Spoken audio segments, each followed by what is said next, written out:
How you doing? It's Sandesh here, and I'm here to do a video about a story which is pardon my French, fucked up and really disturbing. I mean, it is really disturbing. This one is you'll see what I mean.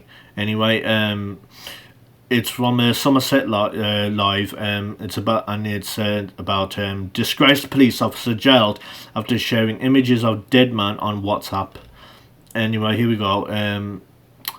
A disgraced police officer has been jailed after sharing images of a dead man with his family and close friends on WhatsApp as he sought to provide a commentary on his policing life. Lewis Wood, aged 43, served at Avon and Somerset Police for 3 years, where he responded to various reports of sexual assaults, concerns for welfare, domestic assaults, collisions, and unexplained deaths across the country. Despite the advice of his family, Wood recorded and took photos of body cam footage and statements to show off his police work to family and close friends. The more serious case saw Wood share material about a reported rape of a child, and in addition, and take photos of Paul Wells, who was found stabbed to death in the garden of his home in Highbridge on June 25th, 2020. Wood's disclosure of private and sensitive information from police investigations was eventually uncovered in October 2020 when officers requested to see his mobile phones for an unrelated matter. His victims were identified and shocked by Wood's conduct, leaving Paul Wells' family particularly hurt and angry. Woods used his personal mobile phone to capture images and video of body cam footage from his work laptop at his home in Bridgewater. He would share the material with various WhatsApp groups and contacts in a bid to show off his actions. The prosecutor, Richard Posner, told Exeter Crown Court the seriousness of the defendant's actions would not be lost on him because he knew he should not be sharing such information. He had undertaken training on August 31st, 2018, reminding him about the need to protect personal data, and there are clear reminders of legal obligations when accessing Avon and Somerset's police computer systems. But the defendant's actions were very serious because they constituted a significant breach of the protected rights and freedoms of those individuals' sensitive data, including images.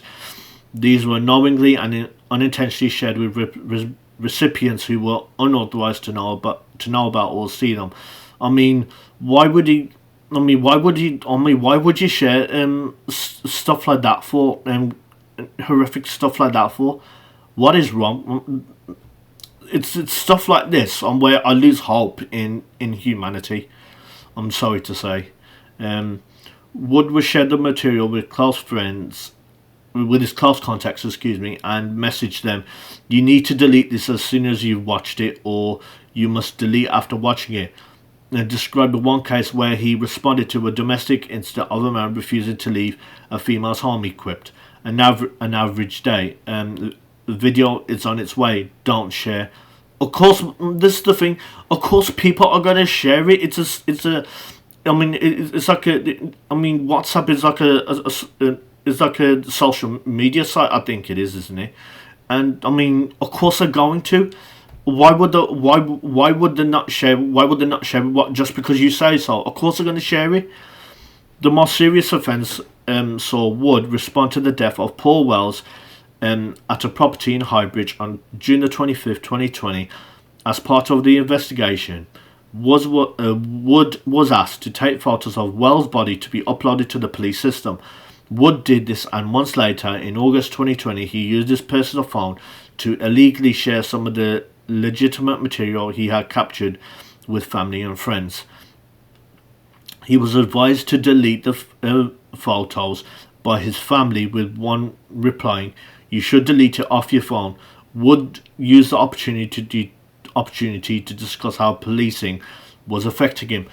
You know what? If you wanted to do it if you really wanted to talk about how policing was affecting you emotionally, you didn't have to do it like this. You didn't have to share videos and pictures. All you had to do was just talk about it. I mean, look at the YouTube channel Lab Bible. I mean, there was an undercover police officer who was undercover drug police officer, I think it was. He told his story, and there was another one who an undercover police officer who went undercover at a firm, they're football firms. Yeah, he could have just talked about it that way instead of sharing sharing sensitive material like that. That's just stupid. He wanted to do that. I honestly think he got off on doing it. I honestly do. His family had been concerned about Wood sharing confidential material and previously challenged him. On a previous occasion, Wood shared material surrounding an incident where a man assaulted a boy and his partner on December the 31st, 2019. Wood's concerned family member said, "Don't send any more. I'm always worried that they will be intercepted or you will send them to someone else by mistake." Wood replied, "WhatsApp is scrambled and impossible to intercept, but okay." Bloody idiot. The court heard Wood's crimes were uncovered when his personal mobile phone, work phone and laptop were taken by police in relation to an unconnected matter on October 9, 2020.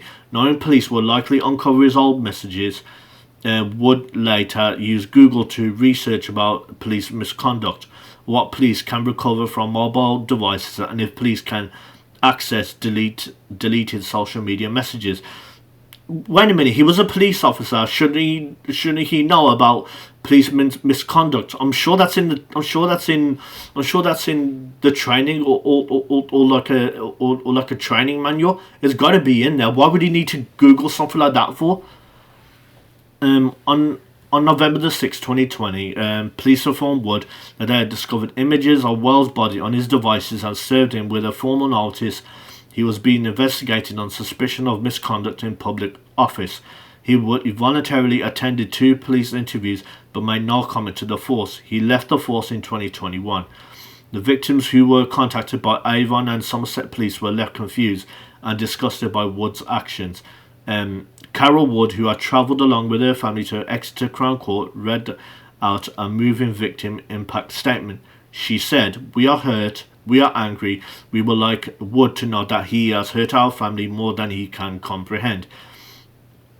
We cannot have closure because of his actions. It is a nightmare we will have to live with for the rest of our lives. These images were very private and have never even been seen by our family. We cannot be sure they will not be shared again. You have broken our trust and faith and broke the trust of the police force." Wood of Bridgewater pleaded guilty to 3 charges of misconduct in public office between December 13, 2018 until August 31st, 2020. In mitigation, Simon Burns cited a psychiatric report which stated Wood was unsuited to be a police officer. Wood had a limited ability to internally process stress, as well as issues with alcohol. He struggled with anxiety, depression, and previously attempted suicide. He added Wood's motivation for sharing the material was to demonstrate to people he knew he could be trusted with the challenges of policing while struggling with his own well-being. Well, the thing is, he clearly wasn't trusted, and if he really needed help, he could have sorted out a therapist. He could have talked to a psychiatrist about all this. He could have just talked about it, but no, he didn't do that. If anything, doing what he did, he just made it infinitely worse for himself. In a letter to the court, Wood wrote, "I am writing to express my sincere apologies and regret regarding my actions whilst as a police officer with Avon and Somerset Police Force, sharing images of individuals who are involved or are victims of crime. This was totally wrong, and I am left with deep feelings of shame, remorse, and regret." Yeah, no shit.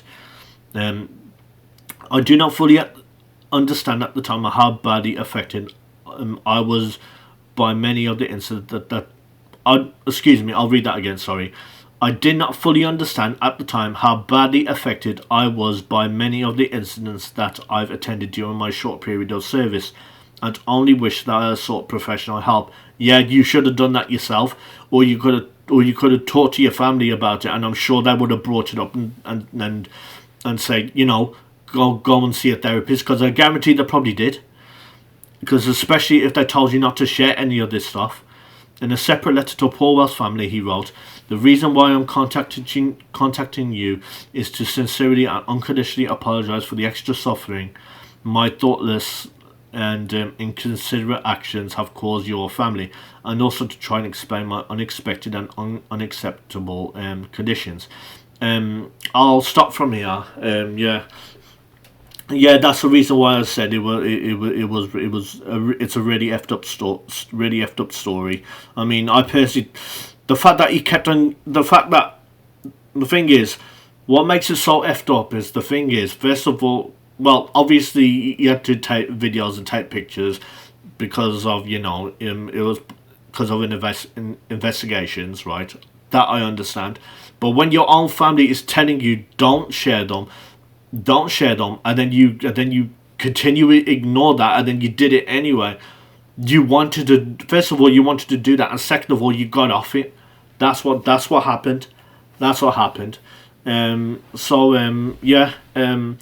Thanks for watching this video, and please like, comment, and subscribe on this video. I'm on X. If you can follow me on X, I'll be really grateful. Please do that. And also, I'm on Rumble, and I'm on Odyssey as well. If you could follow me on those two, and please like, comment, and subscribe on Odyssey and Rumble, I would appreciate it. Anyway, thanks for watching this video, and I'll see you soon.